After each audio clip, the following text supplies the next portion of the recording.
টাকা আছে, এই 35 লাখ টাকা মারার জন্য হয়তো কোনো একটা চক্র এটার পিছনে চলতেছে। লাগছে, যে এরা এখানে গুম করে দিয়ে ওই টাকাটা ওরা আত্মসাৎ করবে। নাহলে এই ধরনের তো হওয়ার কথা না। এতগুলি মানুষ এই এটার পিছনে শ্রম দিচ্ছে, কেউ এই একটা ভিডিও শেয়ার দেওয়া হেল্প করছে, কেউ দোয়া করছে, হ্যাঁ, কেউ আপনার তাকে কেউ মনে করেন টাকা দিয়ে হেল্প করছে, কেউ জানাইছে, কেউ জানায় না, বিষয়টা এরকম। তো এখানে রাব্বির এটা আমার কাছে ভালো লাগে না। আমার মনে হয় রাব্বি ওটার সাথে জড়িত।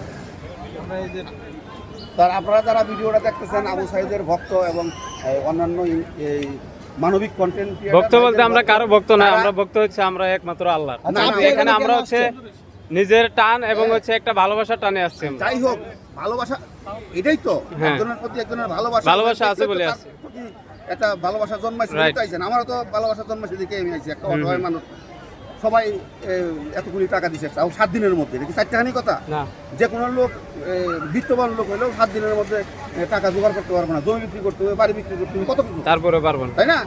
তো যাই হোক, এটা জানতে আসছিলাম আমি যে অ্যাকচুয়ালি কি ঘটনাটা ঘটছে, হাসপাতালে এরকম কেন হলো। তো এখন এখানে আসার পরে ভিডিও করা যাবে না, এই করা যাবে না, সেই করা যাবে না, তখন তাদেরকে আমি ধরছি যে এটা কর্তব্যরত চিকিৎসক কে আছে।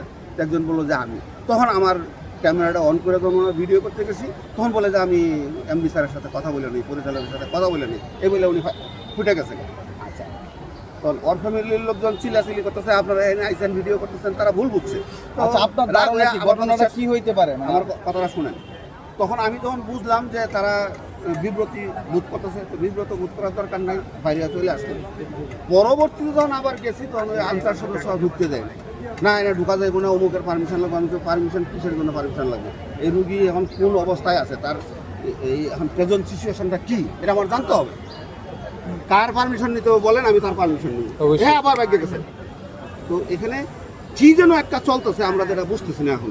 তো এই জন্যই সবার কাছে অনুরোধ, এই ভিডিওগুলি বেশি বেশি করে শেয়ার করে দেন, যাতে মানুষ জানতে পারে। গভর্নমেন্টের নজরে পড়ে এবং বাধ্য হয় যে পিজি হাসপাতালে একটা টিম পাঠাতে, যাও তো এই আবু সাইদের কি হয়েছে ওরা যায় সরজমিনে চেক করো, তদারকি করে। আবু সাহেব তো কাল মানে রিলিজ দিয়ে নিছে, কালকে চলে যাবে। আবু সাইদ রিলিজ নিয়ে গেছে আজকে। তো আমি আবু সাইদের সাথে কথা বলে আসলাম একটু আগে। কি বলতে এখন আবু সাইদ তো বলে নাই। এখন আমরা রিলিজ পাইছি যে এখন বর্তমানে সে এখন মানে হয়তো এখন বা এই থেকে যে আমি গেলাম একটু হামকি তামকি করলাম, এই জন্য ওরা তাড়াতাড়ি রিলিজ দিচ্ছে যে এনে আবু সাইদের রাখলে ভোগা মারা সারা হয়ে যাবো, হ্যাঁ, সব কথা পাস হয়ে যাবো। কারণ আমি তো দুনুমুনু মানুষ না। আচ্ছা, কি হইতে পারে যে ও বললো ডাক্তাররা মানে অন্য জায়গা থেকে ডাক্তার আসে পেটের মধ্যে চাপ দিতেছে? আপনার ধারণাটা কি? পেটের মধ্যে চাপ দিবে কেন? এটা হচ্ছে যে আবু সাইদের পেটে লিভার সব পচে গেছে, ক্যান্সার হয়ে গেছে। তো এখন এটা চাপাচাপি করলে আবু সাইদ হচ্ছে বেহুশ আরো ক্ষতি হবে। হয়ে গেলে তারা এখান থেকে উঠে নিয়ে চলে যাবো, কিডন্যাপ করে ফেলাবো, তারপরে মুক্তিপণ দাবি করবো ওই 25 লাখ টাকা দিয়ে, নাহলে মেরে ফেলাবো। বিষয়টা এরকম হইতে পারে।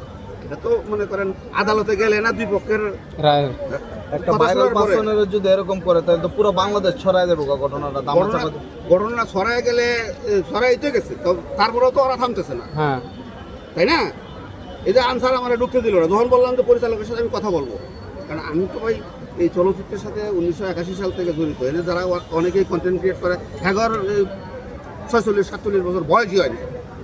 তো আমি তো অনেক চড়াই উতরাই দেখছি। এনে মনে করেন এই যত টিভি চ্যানেল আছে, একটা কল দিলে সব চলে আসবে। এই একজন ক্রাইম রিপোর্টারের সাথে কথাও বলে আসছি, সে বলছে যে ওখানে যে কোনো যদি খারাপ কিছু দেখেন হ্যাঁ। কল দিবেন, আমার টিম চলে যাবে, ক্যামেরা সহ। রাত্রে এসব পরিস্থিতি কি দেখছে? রাত্রে আমি রাত্রে আসতে আসে পারি না। না। আসতে পারেন না? না আমি তো ভাই মানে এই ফ্রি মানুষ না, আমার তো কাজ থাকে। আর 9টার পরে মনে হয় ওই যে ঠিকানাটা পাইছি, তো 9টার পরে আইলে তো তখন তো আর ডাক্তার নাই, দেখা গেছে আইলে কবে যে এখন ঢুকতে দিবে এই না। যে আপনি এত পাওয়ার, কিন্তু এই পাওয়ারের পরেও আপনাকে সিকিউরিটি ঢুকতে দিল না, আপনি কি পদক্ষেপ নেবেন? ওদের আরে, সে জানতে এটা তো- পারে নাই।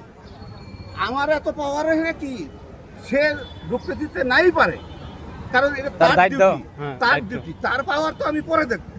আমি তো ভিডিও করে নিছি যে সে আমাদের ঢুকতে দিবে না। আজকে এখানে তার কোনো রেসপন্সিবল পার্সন নাই যে ডাক্তারের সাথে কথা বলবে বা এই কোনো একটা লোককে জিজ্ঞাসা করবে, নার্সকে জিজ্ঞাসা করবে যে কী অবস্থায় আছে আমাদের রুগী, বাঁচবো কি মরবো, কী অবস্থা, এটা তো বলার লোক নাই। তো তার কাজ সে করছে, আমার কাছে আমি আমার কাজ আমি করব। এখন যদি আবু সাহেদের রিলিজই দিয়ে দেয়, এই যে এখন শুনলাম হয়তো এই ঘটনা করছে আমি এখানে আসার পরেই হ্যাঁ রিলিজ দিব, আমরা কিছুক্ষণ আগেই শুনছি। বিদেশ চলে যাবো কালকা বাড়িতে গিয়া। ভালো কথা, বিদেশ চলে যাবে, কিন্তু আগে তো হয় নাই। আবু সাহেদের বোন তো আমার বললো যে আমাদেরকে খালি ঘুরাইতেছে, ডেট ঘুরানির উদ্দেশ্যটা। এখন হয়তো তারা দেখছে যে যে লোক আইছে, এখন যদি আবু সাহেদের এনে রাখি তাহলে আমাদের সমস্যাই হইতে পারে, কিছু করতে যায় সাপ বাড়িয়ে দেবে, বিষয়টা এরকম হইতে পারে। ঠিক আছে, ধন্যবাদ।